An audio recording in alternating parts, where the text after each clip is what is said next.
पिछली वीडियो में हमने अल्फा एल, अल्फा ए और अल्फा वी के अंदर संबंध याद कर लिया था। आज की वीडियो के अंदर हम पढ़ने वाले हैं ऊष्मा का संचरण, ट्रांसफर ऑफ एनर्जी किस प्रकार से होता है। यह आपका 3 प्रकार का बताया गया है, एक तो चालन, एक संवहन और एक विकिरण। इसके अंदर से आपको हो सकता है पेपर के अंदर तीनों के नाम पूछ ले। अगर तीनों का नाम पूछेगा तो 1 नंबर का प्रश्न आएगा। पहली विधि कौन सी है? चालन। दूसरी कौन सी है आपकी? संवहन। और तीसरी कौन सी है? विकिरण। 1 नंबर का प्रश्न बन सकता है कि चालन की ऊष्मा संचरण की उस विधि का नाम बताओ जो ठोसों के अंदर पाई जाती है। तो ठोसों में कौन सी पाई जाती है? ऊष्मा संचरण की उस विधि का नाम बताओ जो द्रव और गैस के अंदर पाई जाती है। तो वो तुम्हारी कौन सी होगी? संवहन, द्रव और गैस के अंदर। और इसके अंदर गवर्नमेंट एग्जाम में पेपर बनता है कि ऊष्मा संचरण की उस विधि का नाम बताओ जिसके अंदर माध्यम की आवश्यकता नहीं पड़ती। इन दोनों के अंदर तो माध्यम की आवश्यकता पड़ रही है, तो वो कौन सी हो जाएगी तुम्हारी? माध्यम की आवश्यकता जैसे मीडियम की आवश्यकता नहीं पड़ती, बीच के अंदर कोई कणों का होना आवश्यक नहीं है। जैसे अगर कमरा पूरा खाली होगा, इसमें कोई कण नहीं होगा, तो भी ये विकिरण विधि उसको क्या कर देगी? हीट कर देगी।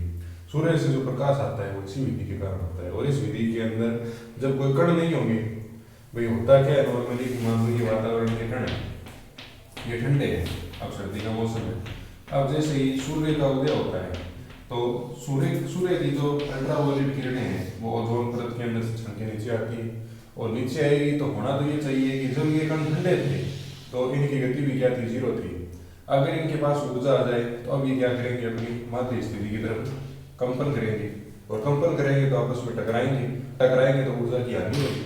ऊर्जा की हानि होगी तो फिर इधर से तो सूर्य भगवान एनर्जी देते रहेंगे, इधर से ये टकरा के खत्म करते रहेंगे, तो हमको ठंड बढ़ जाएगी। लेकिन विकिरण विधि के अंदर ऐसा नहीं होता, ये बिना माध्यम के चलती है। होता तो ऐसा ही है, ऐसा कोई स्थान तो संभव है नहीं जहाँ पर एटमॉस्फेयर ही ना हो, वो अंतरिक्ष के अलावा कोई जगह नहीं है। तो इस विधि का उपयोग अंतरिक्ष के अंदर भी होता है। ठीक है।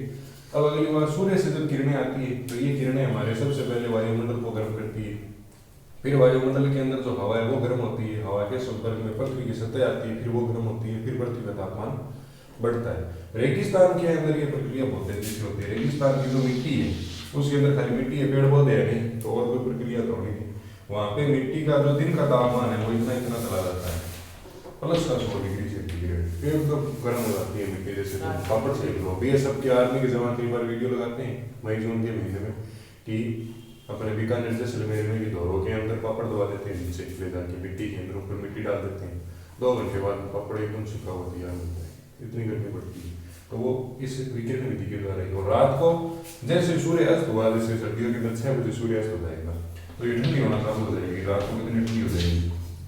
-100 डिग्री। अंटार्कटिका के अंदर वहाँ पर एनर्जी रिलीज होगी वहाँ पर।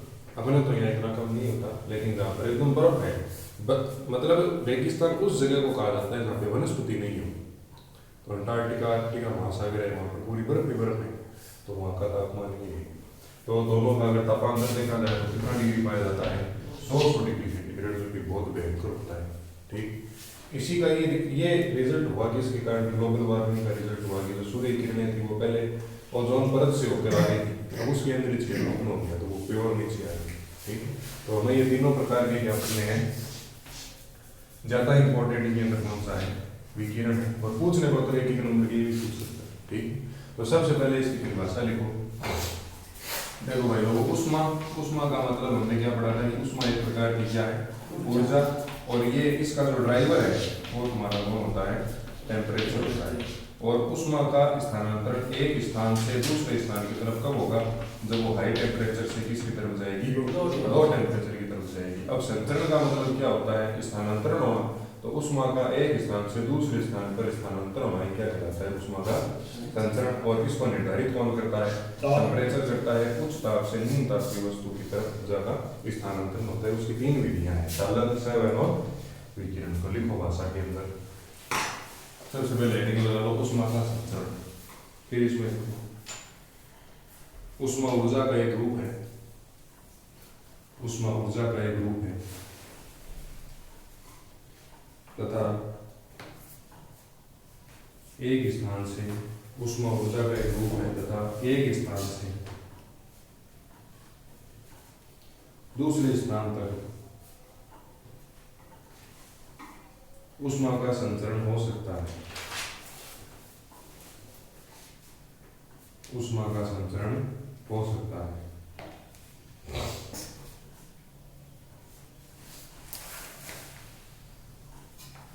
ऊष्मा सदैव उच्च तापमान की वस्तु से ऊष्मा सदैव उच्च तापमान की वस्तु से निम्न ताप की वस्तु की तरफ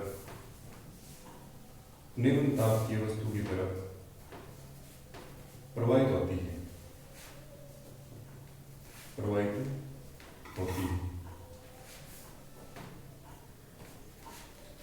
अगली लाइन में लिखना, ऊष्मा संचरण की 3 विधियां हैं।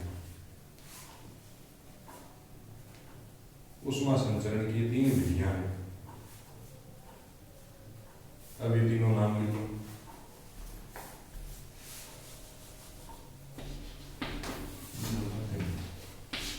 ये तीनों नाम लिख लो। इनके आगे शॉर्ट में लिख भी लेना, ठोस, द्रव, गैस और ये बिना माध्यम, इसको माध्यम की आवश्यकता नहीं है। तुम आगे कॉलेज के अंदर गणित वाले जो भी पढ़ेंगे कि फर्स्ट ईयर के अंदर आता है कि पृथ्वी और सूर्य के बीच के अंदर पहले माध्यम की खोज की हुई थी, साइंटिस्ट ने माना था ये ईथर माध्यम है। फिर उस ईथर माध्यम के सारे गुण पढ़ने पड़ते हैं। तो उस समय बताया जाता है कि इनके बीच में एनर्जी का उत्सर्जन विकिरण विधि के द्वारा होता है, जिसको किसी मीडियम की आवश्यकता। फिर एक नंबर राइटिंग में बहुत चालन,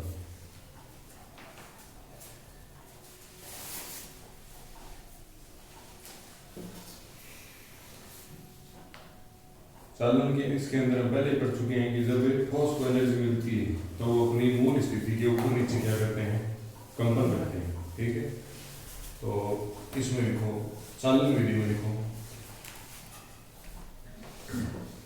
यह विधि ठोस पदार्थों में पाई जाती है।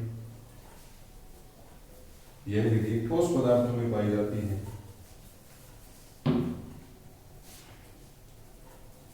जब ठोसों को गर्म किया जाता है, तो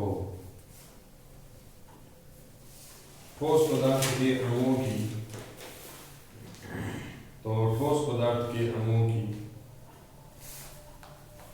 कंपन ऊर्जा बढ़ जाती है।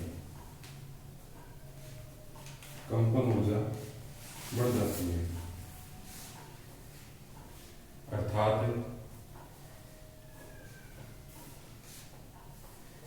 ठोस के कण अपनी मूल स्थिति के इर्द गिर्द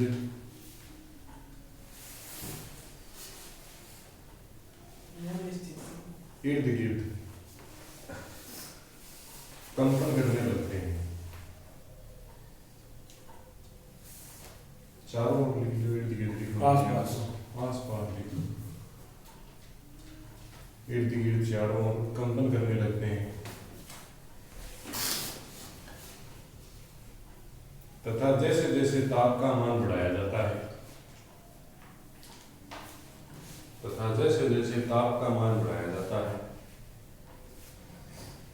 वैसे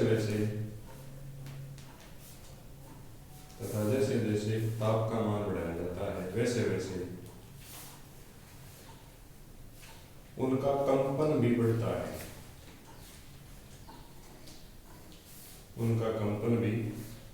है।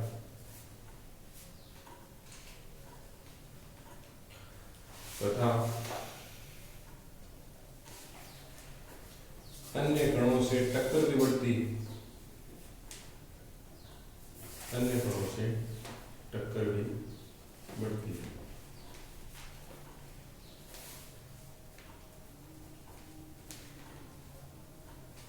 और टक्कर के अंदर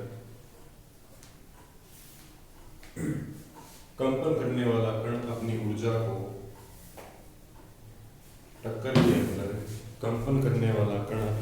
को आगे से आगे स्थानांतरित करता रहता है, आगे से आगे स्थानांतरित करता रहता है।